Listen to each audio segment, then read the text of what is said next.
Should I start, or I'm confused? Okay.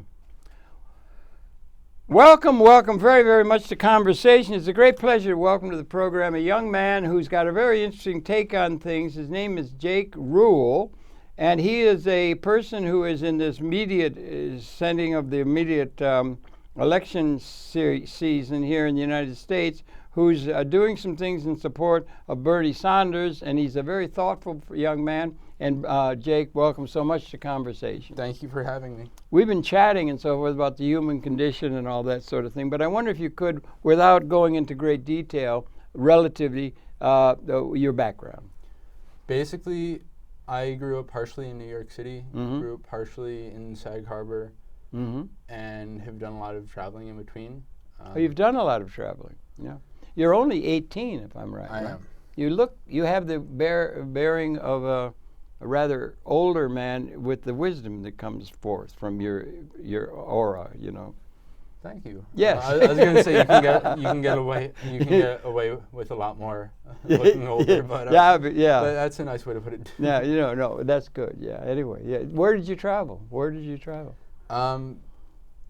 Honestly, whenever something comes up, whether it's like upstate New York or California, if I have a friend there who would put me up and I'm able to do it, I try my best to do it. So you have to crash around. You don't have unlimited flying miles at all the major airlines and first class, luxury hotels all over the world that you can go from one to the other.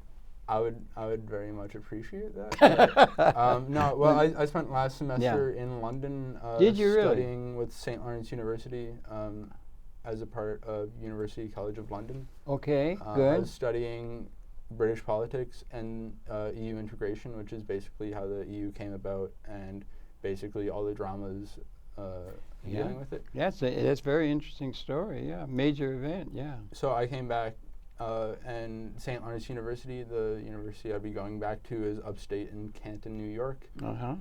Extremely cold. I think this winter it got down to negative 30-something degrees. And coming from a city... Wait a minute, negative, it got to 30 below zero? Yeah, it's one of the coldest districts in the United There are places up in Canada where that's the average for January. And there's a place, Irkutsk, never heard of it. It's in Russia. There's a place where the average temperature in the winter, I think it's like 60 degrees below zero, the average temperature for the whole winter season, and people live there. Yeah, so New York sounded a lot nicer than anything below zero, honestly. I know. But it was also coming from like a world city like London is. Very like culturally diverse. I wanted to come back to a city that's culturally that was like it, because you start picking up things that you don't pick up when you're just surrounded by peers. Yeah, right. Okay, that's good. So you do that, and then you're doing your studies that you're doing now is structural justice or creative justice. Creative justice. That's your major, right? It's not my major. It's just it's kind of to fill time because I told myself I wasn't going to go back to St. Lawrence this semester. I was going to take the semester off and study at the New School. So good. Are you there now? I'm there now. New School's great. Yeah, I think. Yeah. A lot of people who are passionate about what they do.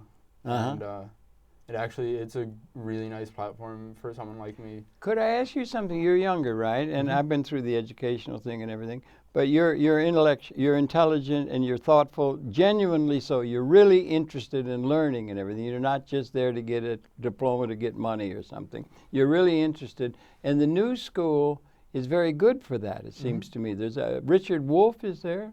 Are you familiar with Richard? The economist? He's the famous economist. He relates here too as well. But isn't it good to be able to be in a situation where you're genuinely interested in something and you're not just filling a requirement of sitting in a classroom for so many credits in order to get some diploma or something, if you understand what I mean? To be actually intellectually curious. Because if you're actually curious about it and you want to have a knowledge about it because you want to find the answer to it, there's something in you that drives you to find the answer. Because if someone is to talk to you about something, you want to sound like you know what you're talking about, not just like when is anyone gonna ask you like in terms of a job or in terms of like what you do with your life about? No, the placement officers. The placement officers are major corporations or job places will ask you that. I mean, and that's what the people, the guidance counselors at the universities are telling you to get it all straight up, because it's all about getting a job. If you want to be guided or if you want to be placed into a job, I see what you mean. But like if you want to make your life in something that you're following something you're passionate about and you want to have the knowledge to back it. You want to be intellectually curious on your own right. Yeah, exactly. You don't want deadlines. And you're interested in stuff done. Yeah, and you're also interested in things genuinely in your own way. When I was young, your age, I lived middle class, right, and everything. And we had a couple books there. There was no internet. Now you've got the whole world at your fingertips now. It's amazing. The Wikipedia alone is just amazing. But we had everybody had the Encyclopedia Britannica. And we had next to we had the Harvard Classics, the old, but there were books, and it was limited what you had access to. But now everybody has access to everything in a way that's even growing all the time. And now it's going multimedia, right? So if you're really curious, you can really run that like a hound dog running down a fox. That's actually self-motivated is, I guess, the term. Yeah, but also it's changed the entire way of how we think. That's something that actually has come up in one of the classes at the new school. Yeah. Having something like Google where you could literally find out any sort of information or any answer to anything. Yeah. It changes how we think. Now very often not often do we go back to the original source that we looked at. We look at a source, we look at it for about 5 minutes, and we continue on to a different source. Well, that's interesting. Whereas you think there's a tendency among youth more than general society that not look at the footnotes, or what? I mean, I think... If you're really interested, you want to get back to the source because you're really interested in what the truth is, no? You're not fulfilling a requirement that some person says you have to read pages 33 to 36 or something, But one source is never going to tell you the entire truth. Even if they give you the entire facts, the truth isn't just facts. The truth is how people perceive facts. So you can get the same information on one site that you can on another, but it's just how it's displayed on each site. Just look at the politics. Yeah, it doesn't. There's no real reason to go back to the original source because you get that, you hear what you're saying, and then you want to continue on to what other people think. Spoken like a really interesting person. You usually sit in the sentence before they don't go to the sources. Now you say you don't need to go to the source. I can't quite nail you down. That's good, I think. I mean, it provides a lot of room. Yeah. Because if there is a source that you like, there are some sources that I forget what website it is, but it can tell you everything you need to know about the stock market. Yeah. That's a source that it's like... Oh, there's lots of those, yeah. Yeah, but it's interactive and it's real time. Yeah, right. And you can place bets if you want. There's some of them you can. But there are some sources, like some writings by press, that they have their own bias, even if they're not aware of it. Right. So to just read from a variety of sources is good. If you find a source that gives you information like no one else can. Yeah. I'm not going to just go to BBC one time because they're just one source, but if you can rely on them for good information, good insight, and a good way to look for other sources, they point you in the direction of other sources, then you continue going back to that source. Yeah, it's a very rich environment now for people who are autodidact, people who are on their own learning. Like running it down as not according to some curriculum thing that you have to do, but on their own. And it seems to me you've done that, and I think that's wonderful. Now, what I'm going to be wanting to talk about a little bit in this election season is you are following that course at New School. Congratulations. Thank you. And good luck on your learning experience in and out of university or even in and out of established institutions. Go get the knowledge that you really want to do and run that sucker down. Okay? Good? Systems or detail. But now we're in the middle of an election season, and you have we got other candidates. You're not beating the drum for Mr. Trump, and you're not beating the drum for anybody in particular other than this young fellow named Bernie Sanders. How did you come to that? How does it stack up among the other scholars and the young people? You're 18, right? And the people.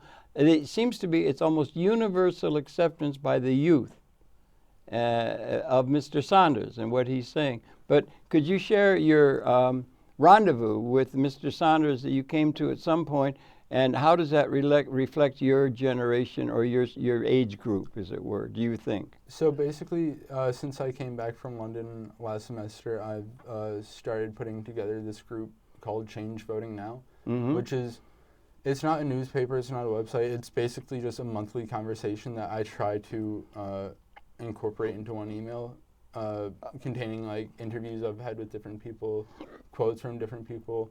It's not a website. No, like you email this email, the email is changevotingnow at gmail.com.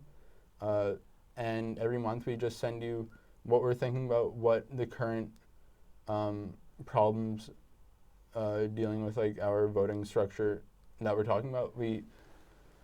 Each month we have a different topic. The first month that we're working on is prisoners voting. Next month is the prison system, voter ID laws. It's disgusting. It's disgusting. Voter participation and why we don't have a bigger voter turnout. But the reason I chose prison voting as the first thing. Prison voting. Like prisoners being able to vote. Is it's kind of like it's in terms of like voting regulations, it's the most interesting thing to debate because a lot of people, some people say everyone should be able to vote. Some people say when prisoners commit crimes, they're giving up their right. Some people say like nonviolent people should be able to vote, but like rapists and killers shouldn't be able to vote. But something that like if you're excluding anyone from being able to vote, you're cutting them out of society. And that's true. Well, the prison experience can cut them out of society. They just had a fellow on Democracy Now! You know Amy Goodman?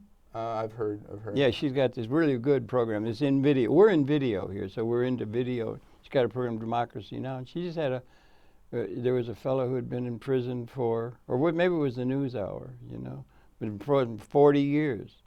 40 years on a bad rap and everything, in solitary for long years. Horrible. And it's the highest rate of anywhere in the country of the world, I think, in terms of population. We got 2 million people or more in our prisons. Millions. I think it's more than higher than any other country in a proportion, or even in general terms or in absolute terms, than any other country. The richest country in the world, supposedly. It's big issues that are involved around prison. Who go, and then the nature of the people who go is mostly the people that are down on the economic scale and all that sort of thing. Yeah. Well, I'll ask you what I've asked a bunch of people over the last month. Should prisoners be able to vote? Well, in my way of thinking, I would. I would do it. I would have them vote. Yeah. 5.85 million people aren't able to vote because they're on prison, prison disenfranchisement lists, which basically. Oh, those are prisons that are out. Those are people that are out of prison but are. Well, the majority of the 5.85 million have completed their sentence. Some of them are still incarcerated, but the majority of people who are disenfranchised from being able to vote have already served their. But you got 5 million, that many, right? Almost 6 million. What? Almost 6 million. Unable to vote, and that's just for felon voting. Well, I know that particularly I think it's the Republican Party has done a lot to try and cut down on the rolls through state-based legislative actions that prevent people from voting or claiming voter fraud, which has to be guarded against, at the outset. And it's very outdated. It's very out of sync with what the reality is. But I know they've been trying to get people for political reasons to favor their political party. Yeah, well, since 2000, where we had a much bigger turnout than we have in any other election. That's when laws started being passed, mainly in southern states. Yeah, Republican. Yeah, Republican states, to prevent people from voting. Yeah, right. And that it's not just cutting prisoners from being able to vote or cutting people without an ID to vote. It's preventing registration drives and creating a bunch of regulations that make it extremely difficult for any nonprofit to organize anyone to register to vote. It's preventing people from registering to vote early. But voter registration, yeah, right. But yeah, yeah. I'm trying to think what I was just about to say. No, you were talking about you're doing this as part of your organization. You're looking at the prison thing, and particularly the right to vote. Yeah. Basically, The email that we send out each month. I have someone. I got a copy of that, didn't I? Yeah. I have someone named Jamal Burgess working on it with me at the new school. He's in the class with me at Creative Justice. And I have another friend, William Gomez, who's a senior at UC Davis in California, who's studying California politics. And you're linked by the computer or by the email and stuff? We cross paths. Yeah, right. But basically, the thing that I find essential about prisoners being able to vote, or everyone being able to vote, is the more people who vote, the more problems that are put on the table that need to be addressed. And the people who want to maintain power don't want those problems to be on the table because it's a lot more easy to not address them if they don't have to. That's a very interesting thought, particularly with Mr. Bernie in mind. Yeah, the people who aren't able to vote, not just because of felon voting lists, because that's I think it's 1 in every 10 African Americans are incarcerated in 3 states, which is Kentucky, Virginia, and Florida. It rises as high as 1 in 5 African Americans. Wow, yeah. Well, we did have a thing called chattel slavery for a few hundred years here, and it lingers. I was gonna. I don't know what that is. So if you could. Well, we had slavery. Remember? Chattel. Well, it was just they were the on plantations. There was slavery. Oh, okay. The institution of slavery. We fought a civil war over it. Yeah, I read something yesterday that said that we're still living out the after effects of the Civil War, and I completely. I think that's true. Yeah, it's certainly class based, and it's unjust, and it's it should be something that should be addressed. And also, I think probably it has something to do with economics. Practically everything does. Mm-hmm. Yeah. Well, the people who are cut out by voter ID laws and felon lists are minorities, are the elderly and the youthful who have, I think, most of the population's problems, whether it's economic or educational or mainly economic or educational. But yeah, I think economics pretty much takes in a whole lot of what is to be under discussion in terms of trying to improve the human condition.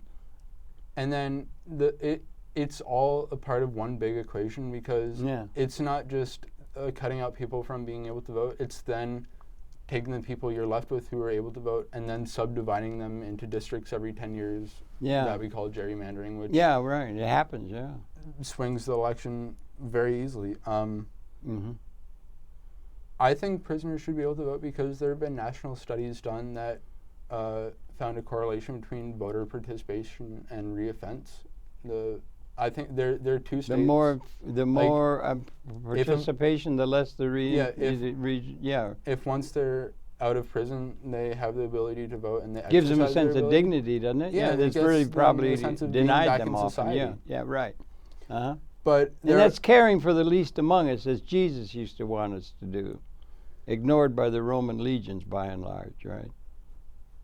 But it's really interesting right now having this as a topic that I'm researching because, at the moment, there's just 2 states that allow prisoners to vote: Vermont and Maine. Vermont's Bernie state. Exactly. Yeah. That's why I think he has a much better understanding of the human condition. Okay, well, that's good, and it fits into what you're doing research in your class and so forth.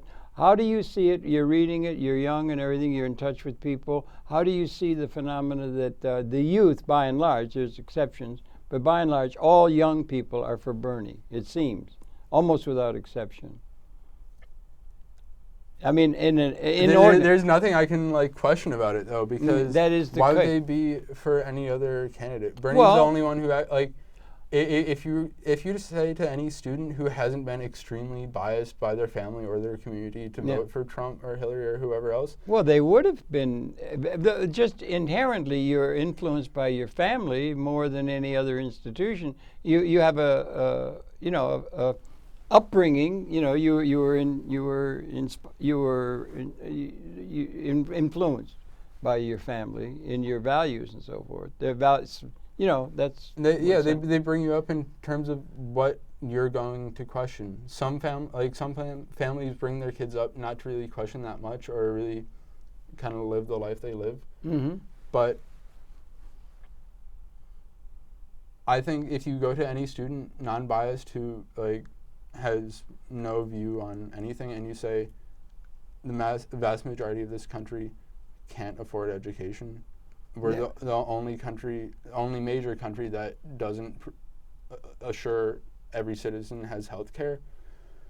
We're spending. Go on to spell it out more. Yeah, you're spelling Bernie's ticket, right? We're spending a lot of money on things and places that we don't need to be spending on. Like a lot in military? A lot of military, a lot of like, even the voter ID regulations. Yeah, that's I think $3 to $4 million to regulate. And since 2000, since all of these voter ID laws have been put in place, there have only been 13 cases of voter ID fraud.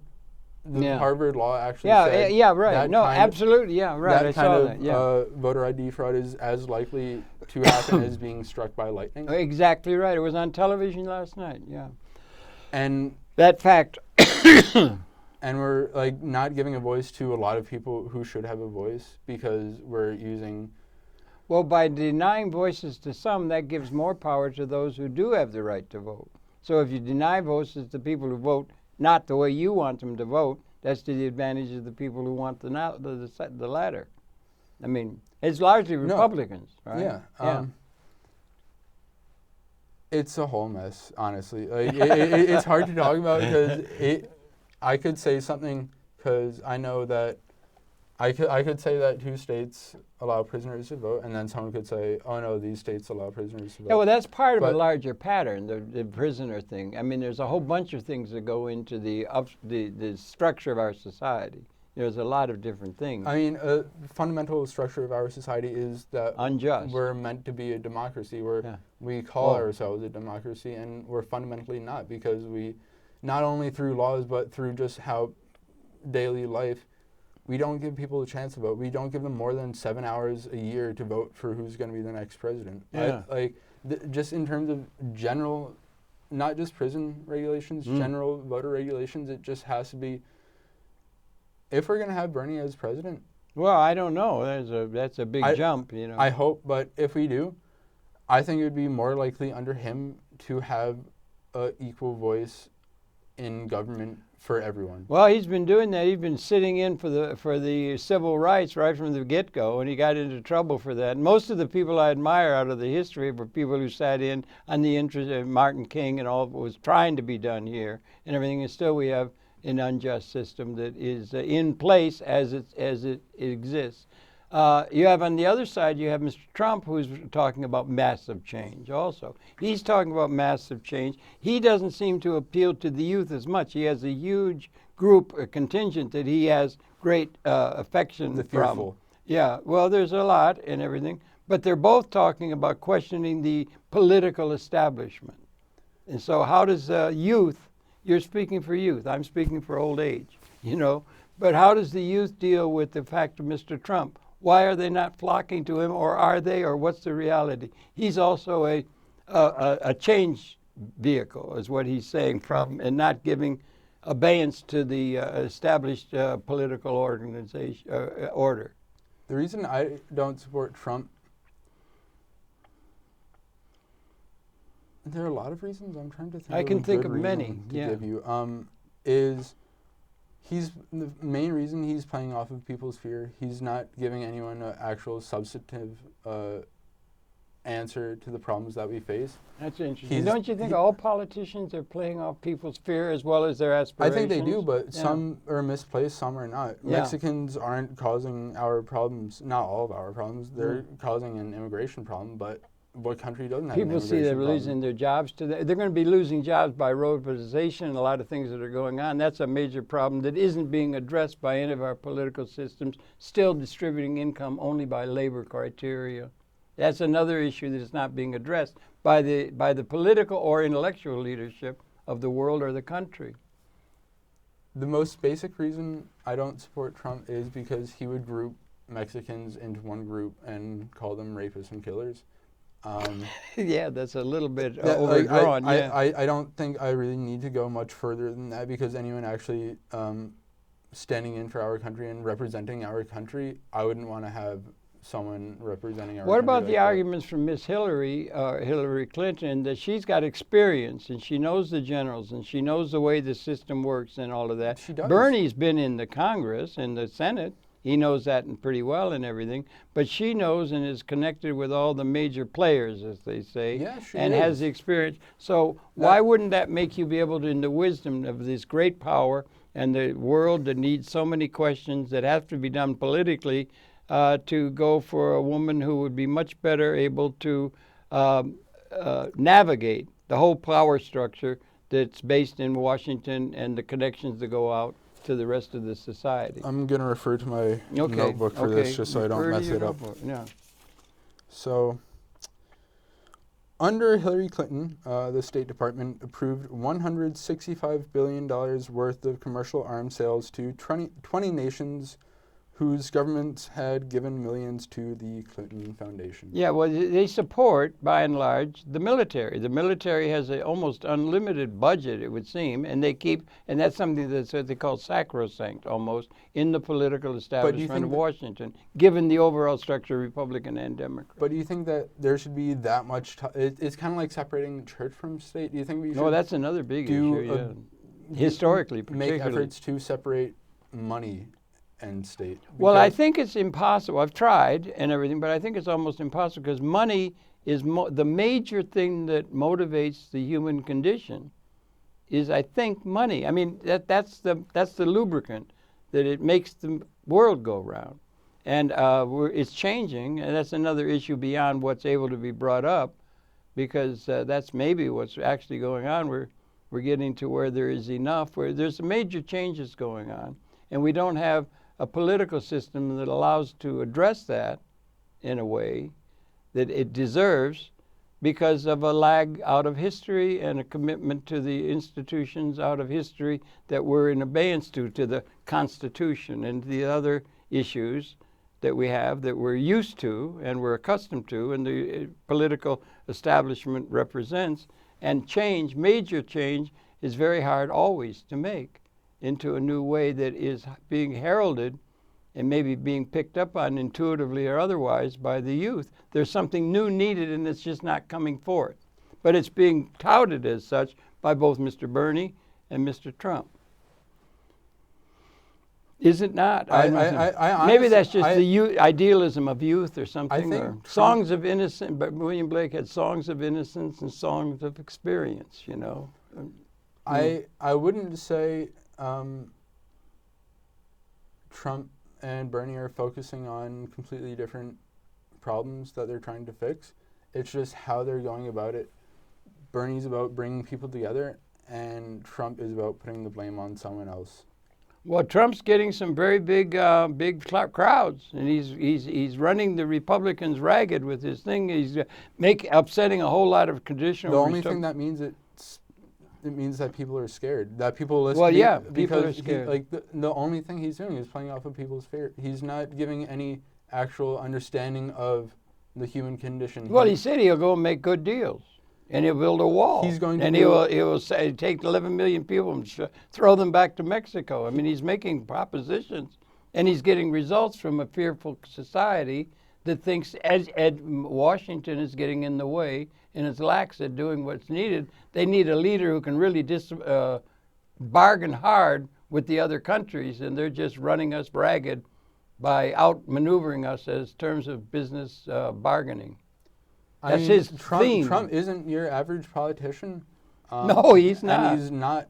I wouldn't even call him a politician because I don't think he knows how to lead. Because if you look at his track record in terms of any business he's ever owned, Trump University, it's a joke. Like, well, the only thing that really is valuable for him is his name, because he can sell his name to a hotel, and he doesn't even own the building that the hotel is. He's just got this thing right down from this building is the huge complex he's got here from 59th Street all over on the river and the Hudson all the way up to 72nd. It's a huge project that he's involved in. He's pulled off these deals, and he's made good deals. And he said he can deal better, and the people are not able to make good business deals. He's a good business negotiator, and that's what the country needs. A businessman that can negotiate with the other people of the world and get our just desserts for this country rather than be led around by Democrats who are just mamby-pamby and catering to the lesser people of the world, more or less?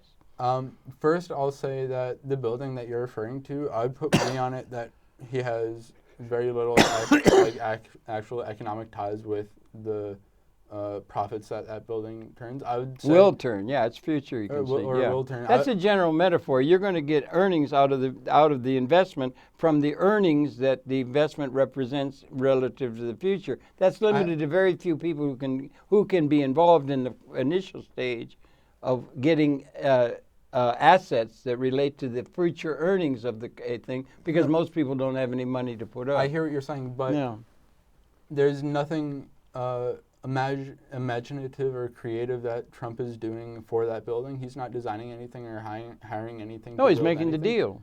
He's selling them their name because his name will attract customers. That's it. He's been very successful. He flies around in his own jet plane.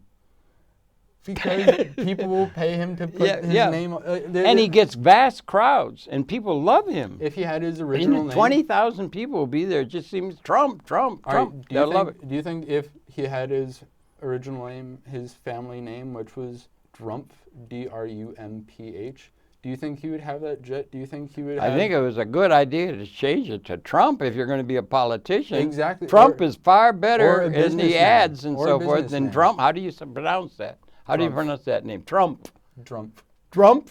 No, I don't think that they would. I would, if I were a politician, I would change it to Trump. If you were a businessman, would if I were a businessman, I'd change my name to Trump. You got it all over the airplane. You're flying around. Because that's Trump, what people you know, I got an idea for you. I got a friend, my person who's producing this, a great advocate of the game of bridge.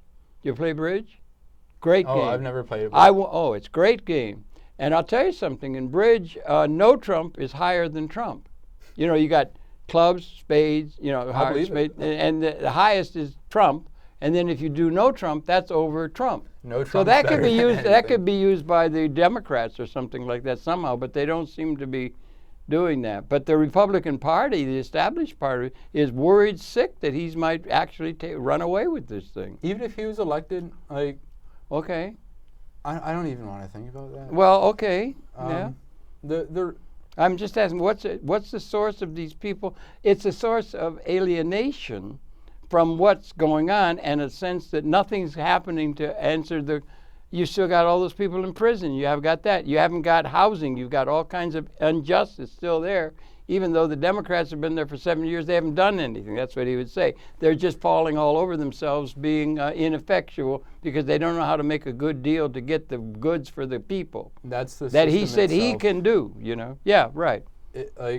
It's people wanting to hold on to power and not doing the ethical thing to maintain power. And that, I think, if the ethical thing was done and people could agree on the ethical thing and not have to worry about getting elected a second term or. Yeah, but they do. They do. Yeah. But they make decisions because of how it will be seen in the public eye, not because of how many people it will help.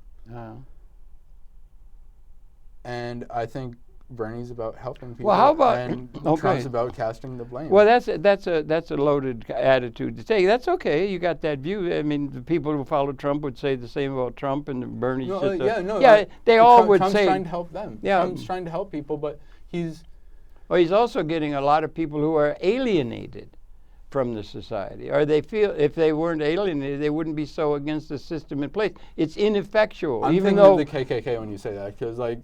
Who are you saying who's alienated, who supports Trump? Well, people who, by and large, have a sense about how this country is going backwards.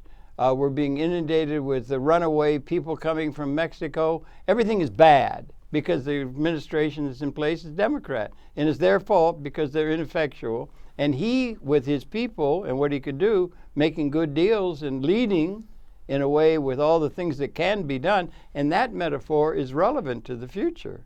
I think, the idea that we're missing opportunity for providing for everybody, including those prisoners that we started talking about that are being maltreated, and the injustice at that level and at all levels for the blacks and that kind of stuff. You know what I'm saying? There's if you weren't upset with what is, you wouldn't be getting all fired up to be in favor of Trump, who wants to challenge it all and say it's the government that's at fault. I respect him challenging it. I just don't respect how he's going about doing it. Like, you say he's going to make deals, or he says he's going to make deals, but like, you see the correspondence between him and the either it was the ex or vice president of Mexico, and he keeps saying that Mexico. Vicente Fox? Yeah. Well, some people see metaphors with Mussolini and Hitler and fascism. No, that's what a lot of people are worried about. I'm just talking about the deal that he was saying that Mexico is going to build the wall and pay for it. Yeah. 10 feet higher. Because he came out and he said we're not going to buy that. And you know wall. what I think a lot of people like about, I want to get to Bernie more for him, but a lot of people like, because he seems confident, and also you notice he talks spontaneously. He doesn't have bullet points and things and a well buttoned down mind like that. He just talks right off the top. He's entertainment. Yeah, it is entertaining, but it also gives an air of confidence that he knows what he's talking about, and he flies in on a big thing with the name Trump.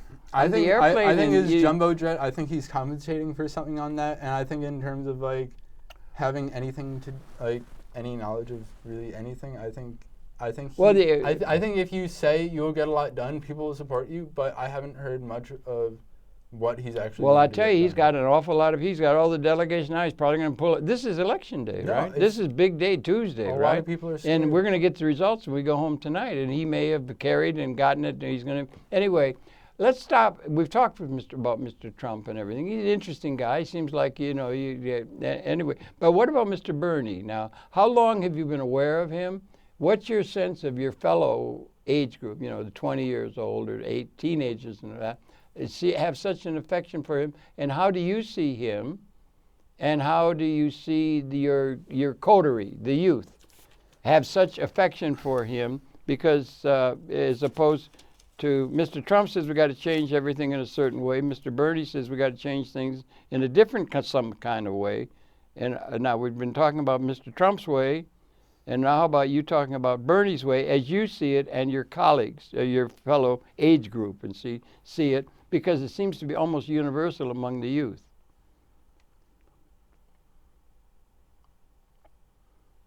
Acceptance or support I of think if Bernie. there's anyone in this political race that has any idea of what it is to be someone not born into a political family or born into a wealthy family that might lead to becoming a politician, someone whose father came over at 17, immigrated here when he was 17, from Poland. Yeah, grew up as a carpenter, didn't get to skip work to just study and make the connections. Well, he was a loser. I mean, a bunch of losers. In terms of I'm sorry, I'm just joking. That was a sick joke on my part. In terms of what the media is making him out to be, a lot of the time, he still is a loser, but he's like our loser. He's the loser that's actually fighting for us, even if. So the people who are losers or see themselves as losers will support Hillary, but they will support Bernie, but they won't support Trump. I think they don't want to get on the side of the winner. I think if you call yourself a winner, yeah. I think you're likely to vote for Trump because I think if you want to think of yourself as a winner, he's saying, "I will think of you as a winner if you vote for me." Or I'll make you a winner. Or I'll make, all you losers, you're saying, I want to be a winner. All you losers, I'm going to make you winners by following my sterling example. But now what about Bernie? Bernie is from Polish, and he's got a great civil rights thing. He's got a great record in terms of the least advantaged people in our society, Hispanics and so forth. And so what is the youth thinking about him? They have a sense He's the most committed in terms of creating a closer equality in the United States, whether it's economic or just social. Now, if you get, let's just test that word you said, equality. Equality is good for the people who are less advantaged because they're going to get more. But those who are advantaged might be not so interested in having less equality. I mean, having less inequality because they gain by the inequality that gives them great riches and airplanes they can fly around in with the name Trump on it. Well, they don't want equality. They want, the perks. It depends on how you get those perks, though, because, okay. But like Bernie doesn't want to take money from the rich and give it to the poor. It's really not that simple, nor should it be. But like there are just some things that wouldn't directly affect the generation that made the money. But say, well, he would attack. Don't you see? Every time he turns around, he said, "We're going to tax them. They got all this money, and they ought to be taxed like they deserve." That probably makes the Koch brothers and others sort of get bent out of shape. But if you're talking and the Republican establishment, because it's okay. I'm sorry. Go ahead. But like, he would have a more progressive tax. That's true, but it wouldn't be such an evil tax that it would not make sense to want to make money anymore. Like he would have a heavy estate tax, so when a billionaire passes on, the next generation doesn't get all the money by not having to do any of the work. He wants to focus on closing tax havens like the Cayman Islands, so people just can't put all their money there and not pay. But the people are operating and making big deals and everything where they want to be able to hide their money from the government that's just taking it from them illegitimately. That's a human condition, though. No, but it's not right. Well, it is a human condition. A civil society is based off of mutual preservation. But that's what it is. And it's there now, and it's gone to such dimensions where what are the figures on the wealth of the 1% or something, and 88 or something, or it's the money is all the money. Bernie says all the money that's coming through their capital assets are going to the 1%. Yeah, the 6 largest financial institutions own assets equivalent to 60% of the U.S.'s GDP. That is absurd. They issue and it's growing in that direction. Yeah, the top 3 actually that we bailed out in 2008, they're bigger than they were when we bailed them out. Yeah, yeah. But they issue 2/3 of the credit cards and 30% of the mortgages, and they basically control our economy. And yeah, right. And we shouldn't. And they like it that way, I guess. You know, I mean, they don't want to be put in jail or anything. Nobody went in jail at the time of the bailout. You know, I think 1 or 2. I don't think anyone went to jail. I don't think they paid and made big payments, and they did something. Dodd-Frank came and all that, but I don't think anybody. Well, anyway, go ahead. I'm talking again. Bernie again. What's he proposed for them if he wins? Sounds to me like he's going to tax the bejesus out of them because they got all that money, and he's going to try and hide and make it so they can't hide them in the Cayman Islands. So their way of doing business and making deals is going to be challenged from this guy coming up from Poland. Honestly, I can't speak for Bernie in this, and I can't speak. No, but you're backing. But for me, okay, good. But you are backing Bernie in a sense. You're backing Bernie, and you're representing youth. It's the only reason I would do anything like this. Yeah. It's not just about taxation. It is, but it's also giving the next generation and more people the ability to make those deals and not just give it to this one small group of people who are making deals. Personally, I think no one really needs more than, let's say, $5 billion, but there are people who own hundreds of billion dollars who just that it becomes unnecessary, and to say, no, actually they deserve all of that money. Mm-hmm. Money makes money, and if you have $1 billion, you can make a couple $1 million more. Yeah, because you can invest in investments that are going to pay for themselves out of their future earnings. You use swaps and derivatives to get rid of the risk margin that's there. So it's just a fixed game that is really beneficial to those who have the money. So they have that advantage. Why not give the advantage to the people who don't have $1 million loan? Because that would take away their privileged environment. They don't want that. They didn't want to do away when we made a revolution over here on the basis of the Enlightenment in the United States with Jefferson and all that. We made a thing from the sense of political legitimacy that it held for about 1,000 years in Europe based upon hereditary of royal families. And we made a revolution talking about democracy or the people or something, and they were really angry because we were making a different change in terms of the historical pattern that they had come out of. Why? So we're going through that now. Why did this country is? Pardon? Why did we leave Britain? Well, the people left Britain probably. Well, I don't know. They were persecuted. They thought better opportunity or whatever. The people went to a new country or a new continent, as they did, but they were setting up a new order that was came down at Yorkville. And you overthrew it, and then they came and bombed us in 1812. Remember, they came and burned the White House? They were angry with you coming over and overthrowing their system based upon hereditary families. They still have a queen or something, but you know what I'm saying.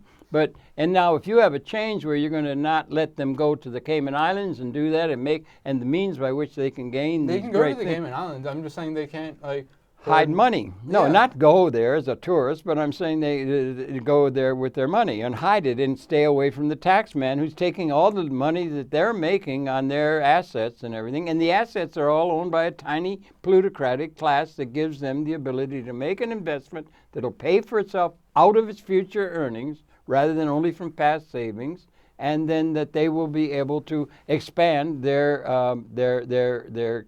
control of the economy. So that's a model that doesn't want to be changed. He would challenge that. It seems to me what he says, he doesn't give great details. If we can slightly lower and decrease the advantages for multi-billion-dollar multi-billionaires. Yeah, right. Amazing. Comes off the tongue. How much do you think that would affect their daily life if, say, even if we taxed someone who had $50 billion every year, we tax them $1 million. I don't know. I'm not in those boardrooms where you're making those decisions, but they do fight like dogs over, a 1/4 point difference in a rate or something. They fight over the little details or the ways in which they can enhance their. Greedy. Are the people who want justice greedy for the poor? No. Justice is a multi. But if taxing slightly heavily the 1% is going to have a very small effect on their daily life, but it will allow it's daily life, like the house and things. Yeah, right. Yeah, like the house, but it's do you need a 32-room house, 32-bedroom house, or could you be I want it. That's all. I want a 50-room house. Some people want I need a bigger garage for all my cars, and I got a place to park my yachts. I want more, yeah. Some people want to kill people or torture animals, and that's their means to happiness, but there's certain regulations that... Do you think we should limit the amount? I mean, what about Bernie? Let's keep it back on Bernie. Yeah. He's not very. He spells it out well. I suppose that sells well to the youth and everything about how unjust the system is with all the money going to the top, the way it is. And now he wants to change that. The people who are enjoying that position at the top probably don't want him to be able to be in a position to challenge them or to change it because they got all the advantage. But he wants to do that. Do you think there's something in the population that would like to see or sense that there is a need of a qualitative change in the way the economy runs? That's exactly Do you think that's in the... So then that means revolution might be in the air. He's talking about a revolution. Exactly. He's talking about a qualitative change, not just a little change of the deck chairs. A shift from normality. Yeah.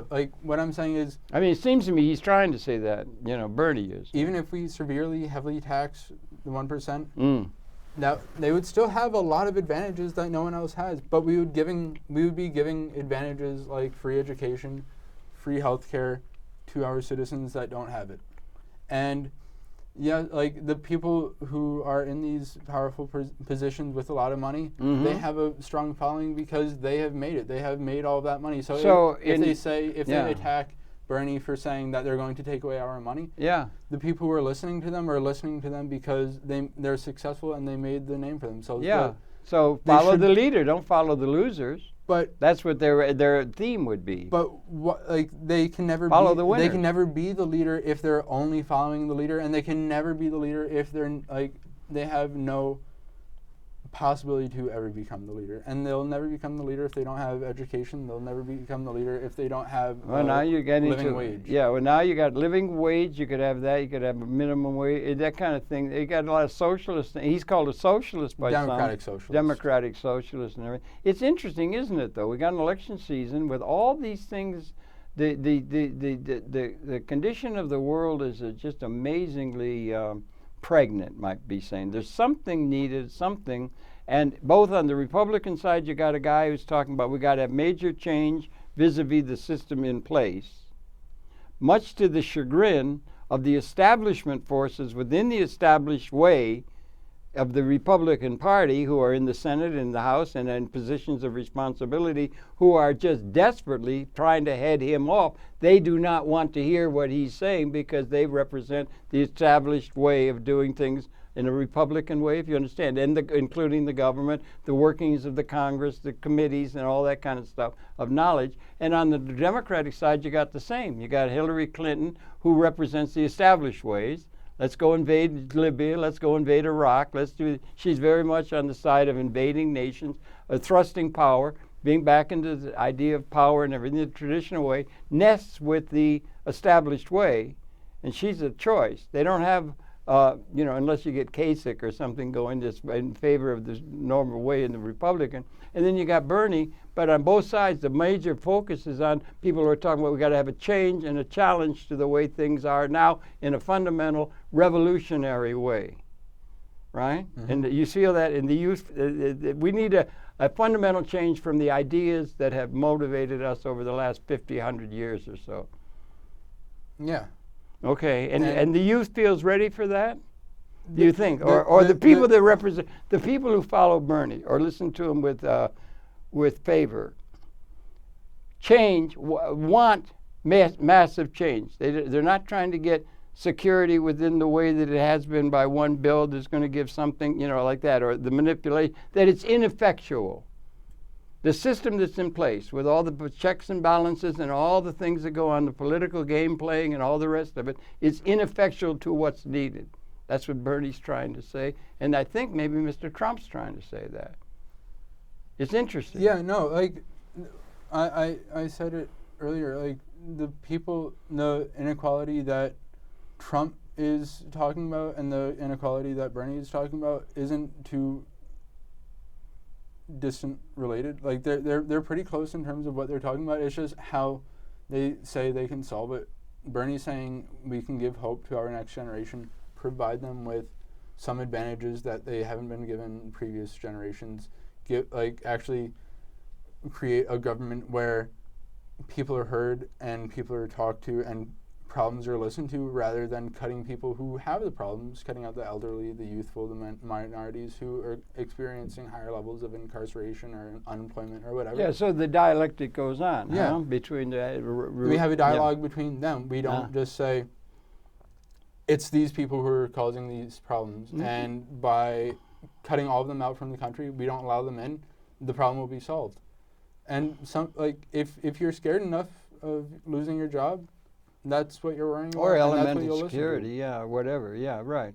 So we got a couple of people who want to see massive change and a whole lot of people in the established order that don't want to see it. They want to bring it about by good legislation and by good thoughts and that kind of thing. The system in place is okay. It should be supported and undergirded. We've got to have some... you know what I'm saying? Mm-hmm. People are in favor of the status quo context to us going forth in the years ahead. Are in favor of Hillary and of other possibles from the Republican coterie, and then the ones who are in favor of that are in favor of Clinton, Mrs. Clinton, on that side of go the course the way it is, and we can have some change, even though the changes we've been trying to see have been inadequate and have landed in a place where there's this whole vast array of people in the country who think we need a massive change. I actually brought with me a video. Oh yes, by all means. Let's. Oh gosh, let's. Can we do that? Let's do it. We're doing this. Jake Reuhl.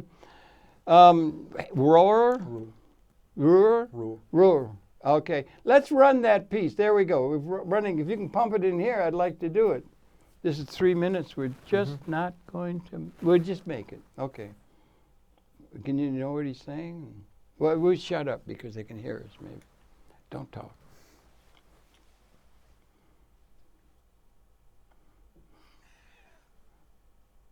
Occasionally you have the kids working, and we still don't have enough money to pay the bills. Something is fundamentally wrong about that. The problems we face did not come down from the heavens. They are made by bad human decisions.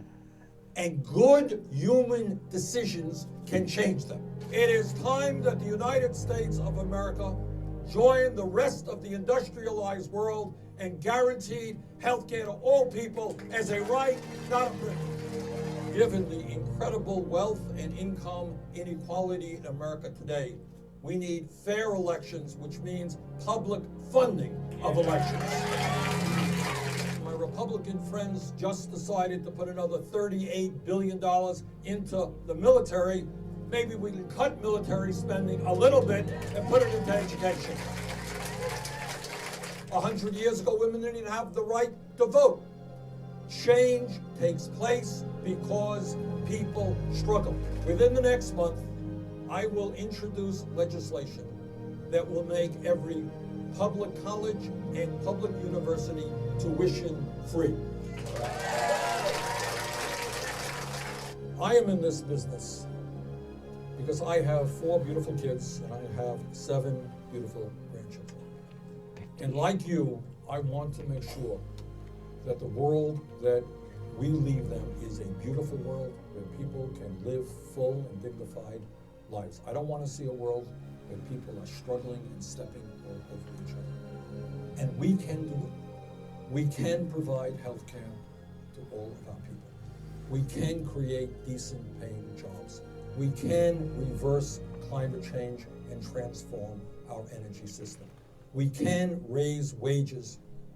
We can make sure that every person in this country gets the education they need and desire. This is not some type of utopian dream. It can happen. It really can. But it will not happen unless we stand up and fight back for not only ourselves, but for our kids and future generations. Let's do it. Okay, well, let's see. Okay, we got a couple minutes. Okay, well, that's interesting. That was a take on him. That's an interesting take. So, yeah. So basically, just to say what I want to say, what he's promising: free healthcare, free education. It's what a lot of industrial countries have already done, and I think it will be done here too. It's just whether it's going to be done this election or the next election. It's the tide of history in your view. It's something that has to be done for our society to function. Just as sure as we had to have the Voter Rights Act and things like that gets slipping back and forth. So it's a time of that.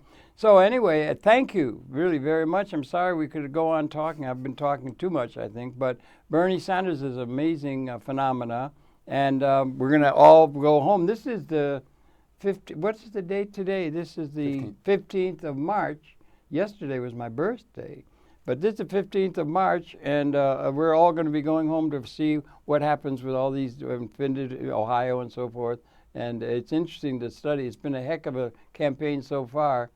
Got a prediction on who's going to be our candidates and who's going to be our president come the new year? Bernie's going to win. You do think? I've been saying this for 3 months. You think he's got a chance to win? Well, a lot of it will come out whether that's possible out of what we report. Maybe it's already in the die been cast because it's almost time to close the voting polls here on March 15th. But at least we've had a little take about the youth and with me intervening. Jake, thank you so very much. Your pleasure to have his perception.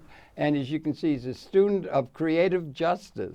I didn't know they had such a major, but that's really good. Thank you for viewing. We're coming back again tomorrow. Thanks a lot. And once again, Jake, thanks for coming in. Great pleasure. Thank you. Let's stay in touch. Definitely. Okay. Thank you very much. Coming back tomorrow.